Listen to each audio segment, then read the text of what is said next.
The Canadian men take to the pitch one last time in this international window before most will enjoy some much-needed vacation. They're on Honduras for Concacaf Nations League, taking on a Honduran side who have just one win in their last 19 games. The Canadians, though, are coming off a dominating 4-0 win over Curacao and plan to enter the break atop their group. So let's get you ready for the action. And yes, you probably see it. There is rain coming down. Just a minute. We are in communication with our meteorologist on the ground. I'm kidding, of course, but we will keep an eye on any type of delay. Fingers crossed that is not the case as we welcome you inside our OneSoccer studio. Andy Petrillo alongside Oliver Platt and Christian Jack. This is year 2 of Concacaf Nations League. In year 1, the Canadians finished second in their group. That was good enough to qualify for the Gold Cup. However, it's only the top teams of each group in League A, which is a total of 4, who go on to the semifinals and have a chance at competing in the final to win this tournament. And so far for the Canadians, it's looking good. They are in a group with Honduras and Curacao. The other 2 teams have played each other. And then, of course, that game that Canada played, Curacao, they all are sitting on 1 win. But that was a nice output by the Canadians, their 4 goals. So that has them sitting atop the group right now. So let's quickly recap that game, KJ. Canada 4-0, Curacao. That was the first time we actually saw them since officially qualifying for the World Cup in March. What stood out to you? Well, I think it was Alphonso Davies, really. I mean, he played 50% of the World Cup qualifiers and obviously had a very serious health condition during the World Cup qualifiers that kept him out with the myocarditis. And thankfully, he looks back to his best and came back, and you could see that he demanded the stage and wanted to take control of it. And look, Curacao were very disappointing on the night as an opponent, but Canada can only control what they can control. And I thought what Davies controlled was a full-on brilliant performance from start to finish. You know, you could see his intent right from the start. He switched wings. Sometimes he ended up being fantastic in delivering a set piece that would lead to a crucial goal as well. Obviously wanted the ball, you know, stepped up and took that to get the first one. Overall, Ollie, you were there. It was just a really mature performance from the young man. It was, and you know, it's the first time since that first octagonal game against Honduras that we've seen the big 4, so to speak, play together or start together. Right? Buchanan, Davies, David, and Kyle Larin, and that Honduras game was the only home game they didn't win. And it didn't really click on that night, I don't think, until they started to make some substitutions. So the comparison from that game to now Curacao this week, you can see the way that chemistry has kind of developed, the understanding's developed. They look very, very potent as a front 4. Ooh, that rain is coming down. But it is worth recapping just to remind people, you're right, in that final round of World Cup qualifying, the Canadians started it against Honduras at BMO Field. That was a 1-1 draw. Honduras actually scored first, and they needed a penalty kick by Kyle Larin to tie things up. But then in January, going to Honduras, picking up the 2-0 victory, the first time the Canadians won in Honduras since 1985. So these paths have gone in completely different directions, right? Honduras, the only team to remain winless in that final round of qualifying. So the Canadians, you have to imagine, are not scared of Honduras whatsoever.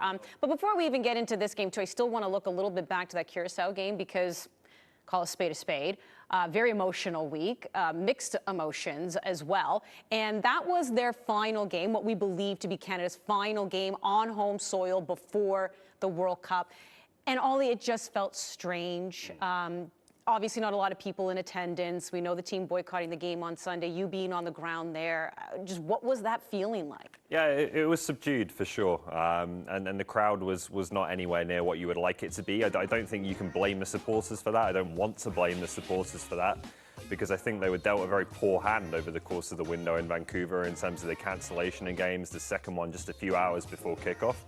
And some of them obviously decided against coming. And I don't think they can really be blamed for that given everything that went down. But that doesn't change the fact that, you know, the crowd was disappointing. This is almost certainly, we think, going to be the team's last home game before they go to Qatar.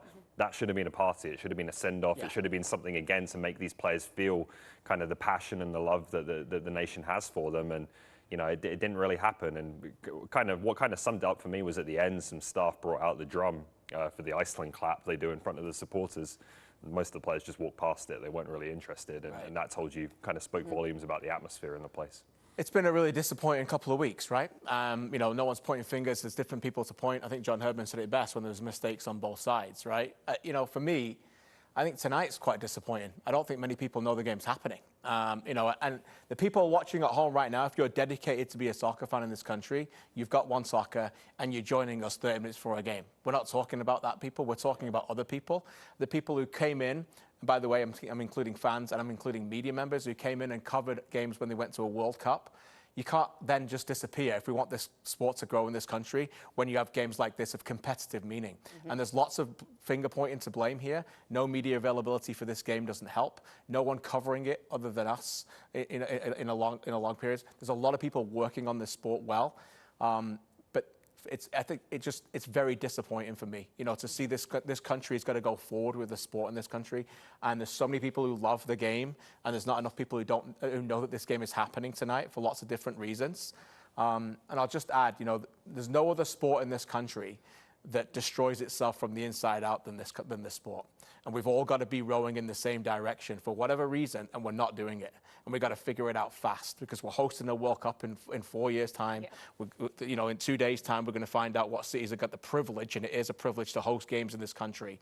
And we've all got to be better. And egos aside, and people pushing their own agendas, financial hopes and beliefs, it's got to push aside, and we've all got to do it for the good of the sport in this country. And it's not been good enough for a lot of people to play a part in that. Yeah, because this is a huge game. This is a competitive tournament as well. This matters. It's not just about World Cup prep. It's about winning something, which, by the way, the Americans took great pride in when they beat Mexico in this final to win the inaugural season. So here we are taking on Honduras. Now, this is a team, I mean, KJ, can I say it, in shambles. They're on their third coach in their last 8 months. Yeah, and I hope for them that Diego Vasquez works out because, you know, he's comes from Montenegro. He's got a bit of a good resume, obviously, but you're right, third coach, you know, Dario Gomez didn't have a good resume prior to that. They had a disastrous World Cup campaign. Shambles is the right word, Andy. 1 win in 19 competitive games. That's their worst run ever. Not since, ever. Worst run ever. They've never had a worst run. And they've made a lot of changes. There's 6 more changes since their last game against Curacao. Familiar names. Kyoto keeps the armband up front. Flores, the former Whitecaps player, comes in. The 2 centre-backs start again, Ollie. But it's a lot of changes. A lot of changes, and it's gone from being one of the most feared places in Concacaf to somewhere that it's not really that difficult to go right now. And that's priority number 1 for Vasquez, right, is to re-establish that fear factor they have at home. What's scaring me right now is thunder and lightning. Please, no. Let's make sure this game kicks off as we take a look at Canada's starting 11 here. A couple changes that we see with the Canadian squad. Now, we do know it has been announced by FIFA that the World Cup squads can be up to 26 now. So they've expanded their roster. And, you know, I wonder what that would mean now for Herdman as far as certain players, or maybe even for you guys, certain players you think can be on this team. Let's take a look at the changes first, Ollie, and just how you would like to see your Canadian squad shape up. Yeah, it's the 2 strikers obviously stand out. Ugbo and Hoylett come in for David and Larin. I think that'll look probably more like a front 3 with Davies joining them when Canada have the ball, and then Richie Laryea in at left back for Sam Adekubi as well. But the 26-man squad, that's significant, I think. That's pretty big news because, well, it certainly makes John Herdman's life a lot easier when he's looking at kind of the fringes of his roster. We've talked about certain players who might be valued for the character in the group, but maybe not necessarily playing heavy minutes. It now becomes a lot easier to get everyone you want in the group. Yeah, I think, you know, first of all, I said this the other day, I expect very few changes to happen between match day 1 and match day 2 of the World Cup. The starting 11 that he's going to pick for the Belgium game, win, lose or draw, it's very similar going to play for the next game. So a lot of the construction of a World Cup squad is exactly what Ollie said. Your hope is that you spend close to a month together, and the roles that you fit in, whether you need to be a top-class training player or you get 2 minutes in a match, you've got to be ready. You've got to build characters. Vicente Del Bosque, who won the World Cup in 2010, said that was about putting together a squad for a month, not just to win a World Cup, right? 60% of the players might only play, right? Maybe 70 max. So you've got to get that right. So when you construct a squad, you've got to find the right guys who are going to buy into that. You don't want people banging on your door saying, why am I not playing, boss, in a World Cup, right? That's just, you haven't got time for that. Yeah, exactly. But it is nice. It's pretty significant to see 26. We also saw that the roster was raised as well when it comes to the women at the Olympics. And we know that Bev Priestman used that, especially near the end, too. And, of course, they are your gold medalists. All right. Also here on OneSoccer, we have the 2022 Canadian Championship. Can you believe the semifinals are just around the corner? That will be right here on OneSoccer, June 22nd, Toronto, Montreal. Rematch of the final from last year. They'll meet in the semifinals, though only one can move on. And could York United become the first CPL team to make it to the final? They take on the Vancouver Whitecaps, so that'll be a double header. Be sure to join us on OneSoccer June 22nd for the semifinal, the Canadian Championships. Warm-up still underway in Honduras. The Canadian men looking to build up that 4-0 win over Curacao here and take on a Honduran side they defeated back in January. It is raining. Could be a bit of a sloppy one, but we're hoping it's one that also starts on time.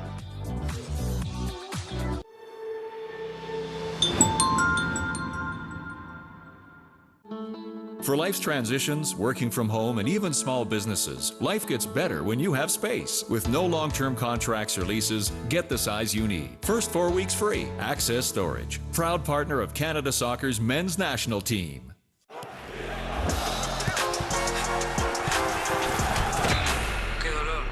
That voice in our heads that urges you forward. Bueno, dale, vamos. Fuel it.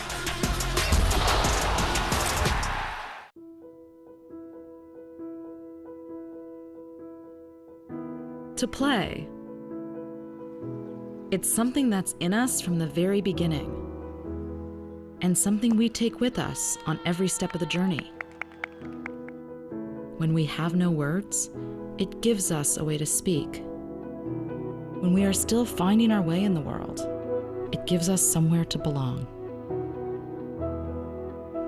And no matter who we are or where we come from, it gives us the right to dream. Christine Sinclair as she scores at her 5th World Cup. Alphonso Davies! It's time to celebrate the game we love. It's time to play.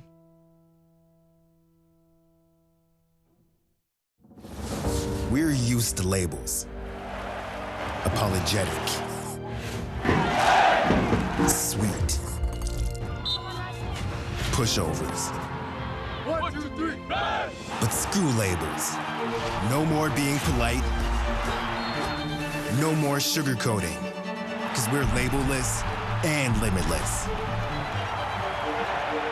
Oat Canada, the official plant protein partner of Canada Soccer.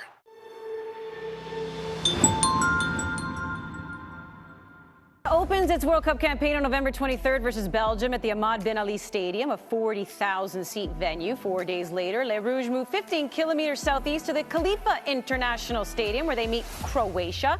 Third and final group fixture goes December 1st, and the World Cup final will be staged at Lusail Iconic Stadium, an 80,000-seat venue located 20 kilometers north of Doha. Lots of traveling for the Canadian men when they compete in the 2022 World Cup.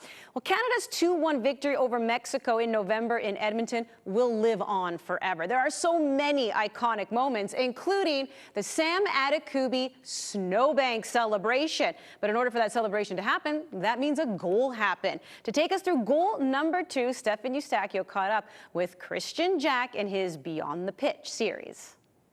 Mexico come to Edmonton, right? And the rest is history. It's been dubbed Azteca. You know, I was there. We all saw it. Your thoughts on that one? My thoughts are your free kick, because your delivery from that free kick is absolutely sensational. It is, without doubt, the pass of the entire World Cup qualifying campaign for me. The delivery, but also just the stance after a little bit of the.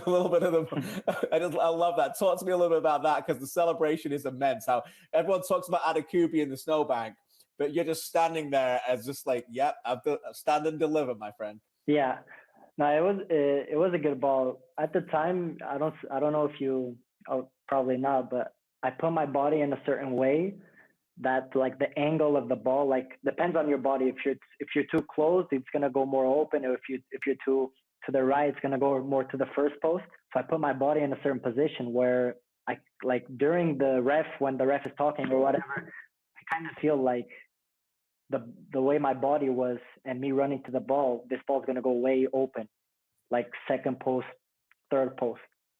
And there was a time, you can see the video again, there was a time where I just do a little step to the right, you know, just like a little step to the right before taking the free kick. And then when I did that step, I felt this is the right position. If you put your body in a certain position, in a certain angle, it can have a big saying if the ball goes to the first post, the second post, the way it goes, if it's tense, if it's not, it goes quick or not. And there's a point on the video, a lot of people don't see this, but there's a certain point where my body is in a certain way, and I feel like if I go to the ball, it's going to go second post, third post. And there's a little, I do a little step to the right, like a very small step. And when I do that step, I feel like, okay, I'm in the good position, you know? And there's a thing with these Nike balls. I'm not even going to lie. These Nike balls on artificial grass, you kind of can hit it like as hard as you can. It's not going to go way up. So it's a very big distance. You know, the Edmonton field is very big. It's a very big distance. And I'm like, I'm just going to put full strength on this, try to put it in the second post.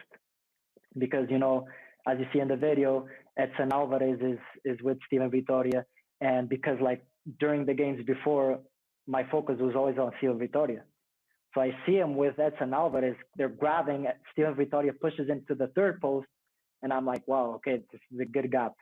So I put my body on that certain position. I'm like, I'm just gonna go hit it. And I hit the ball, and I just hear Max Crepeau saying, what a ball. And the ball travels, goes to Kyle, scores. I just do this and look at him. That's me looking at him. And he comes running to me and he grabs me. So that's the story behind it. I love that story. I actually have it on my phone.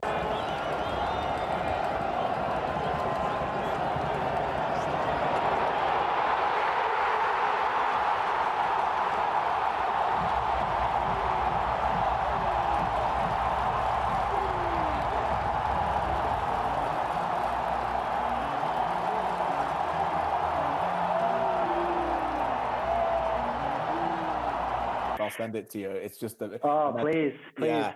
I will send it to you. And there's 45,000 people going crazy, and the coolest man in the stadium is you, just standing there. I just love it, and everyone goes nuts. It's a really special, an iconic Canadian soccer moment, no question about it. Nice, thank you.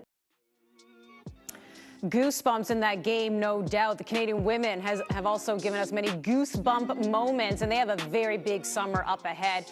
They have the W Championship, where it acts as a World Cup qualifier, Gold Cup, and Olympic qualifier. So they have a friendly against South Korea. That's Sunday, June 26, BMO Field, 2:30 p.m. Eastern Time. We'll get you ready for that on OneSoccer. Stephen Eustáquio, I mean, what a great character, too. I love the way he breaks down that goal. But here's the thing. He committed to Canada in 2019, was coming off a knee injury. We actually saw him in one game late in that year. We really didn't see him, KJ, until 2021. Really, this World Cup qualifying campaign.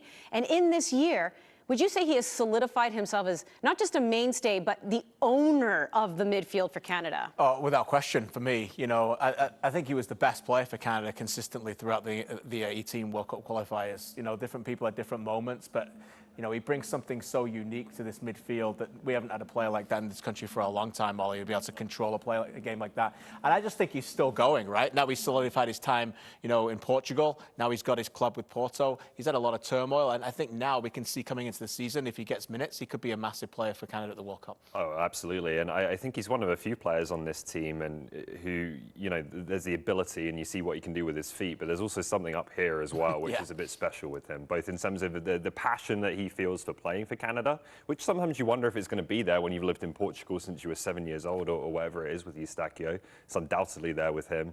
But then also just the drive and the competitiveness that he has to be not just good, but a real top player. And I think he'll get there.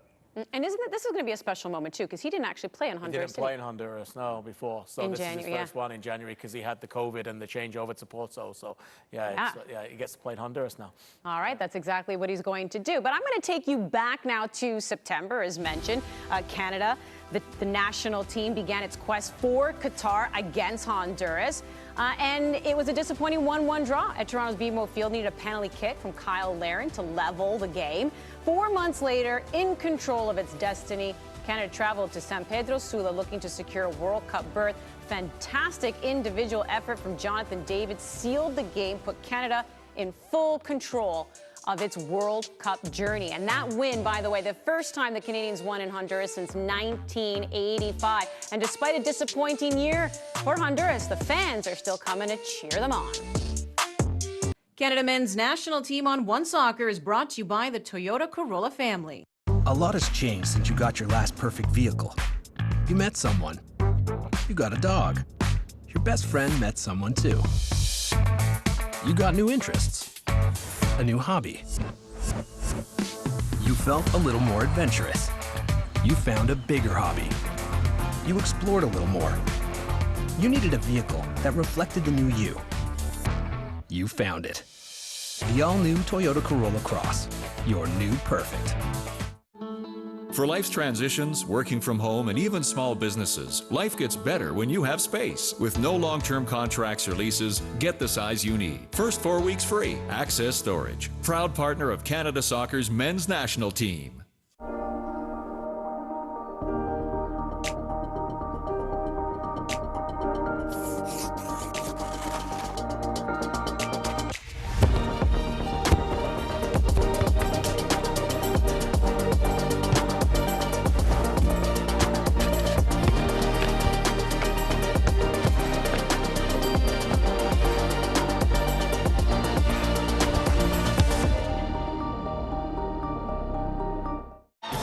Welcome to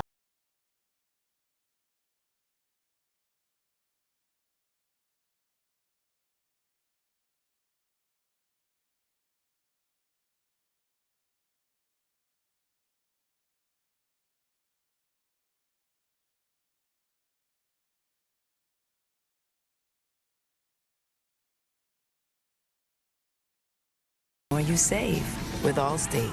Click or call for a quote today. This broadcast of Canada Soccer's national teams is presented by Allstate. You're in good hands.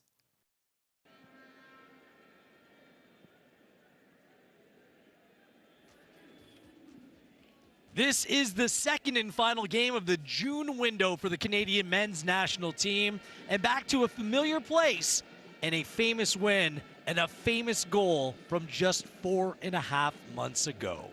This is soaking wet San Pedro Sula, Honduras. It's been torrential downpour all afternoon. There has been lightning in the sky, but so far so good. To go ahead with this one, it is game 2 of 4 in the group stage of the Concacaf Nations League. This is League A action, Group C, where Canada lead the group on goal difference as they, the opponent tonight in Honduras and Curacao, all have a win to their record. Coming off a comprehensive 4-0 victory over Curacao Thursday night, Canada looks to continue to raise the bar, lay down a marker, all the while preparing for November in Qatar. A tricky place to go, San Pedro Sula, with the heat, humidity, and Honduras all presenting a real challenge for the Canadians tonight. It's a more youthful, rebuilding Honduran side under new manager Diego Vasquez. Found it exceptionally difficult 7 days ago, their last game. A 2-1 home loss to Curacao that night. They hope to get back on track in a place where dominance over the Canadian men's national team, it was a given, with tides turning, the Canadian Red rising, improving, and making their mark on CONCACAF. A night like tonight adds a little bit more unpredictability and another test for Canada on their way to the World Cup. After tonight, 3, potentially 4 games remain for Canada in preparation for a significant step up in competition. Belgium, Croatia, Morocco, all await. Games like this cannot be taken for granted. You have to get the most out of it tonight, where mentality will be tested for a road-weary Canadian side. Almost 8 hours of travel for the Canadian men, making their way from Vancouver to Honduras. Nothing easy about that. And nothing will be easy on a soaking wet field, on a wet night against a physical and imposing and very much a direct Honduran side here tonight. A reminder, top 2 sides in each group of 3 automatically qualify for the next Gold Cup and to move on to the final bracket, the final round of the Concacaf Nations League. You need to go on and win your group. Canada positioned well after their opening 4-0 victory over Curacao Thursday night. A little bit of delay due to the weather, with the teams still waiting inside, slow to get onto the field.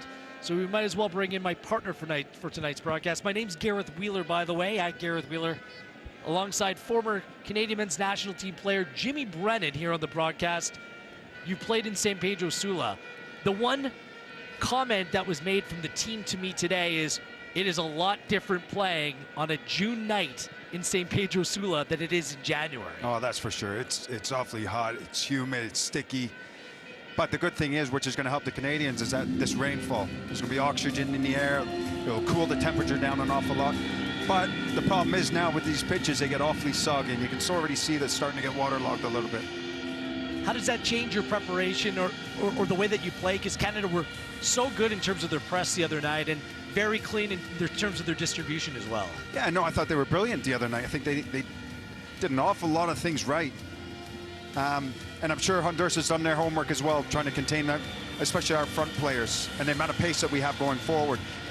The pitch will play a part tonight, that's for sure. But it'd be interesting to see how the Canadians start, what their tactics are, and how they adjust to this situation tonight.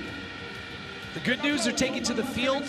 No further delay to the proceedings. It's time for tonight's national anthems. Then your referees and starting 11s and kickoff here in the Concacaf Nations League.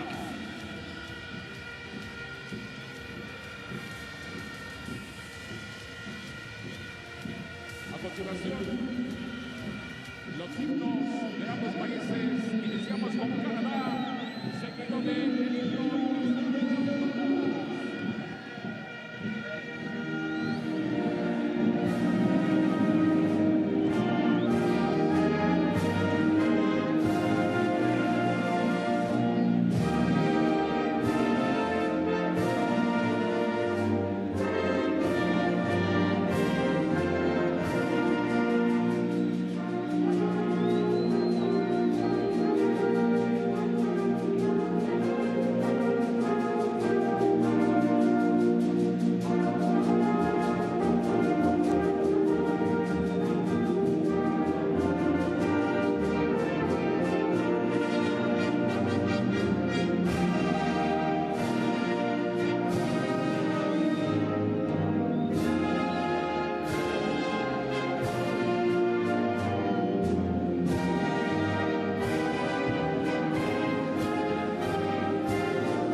Honduras rebuilding, Canada looking to prove a point.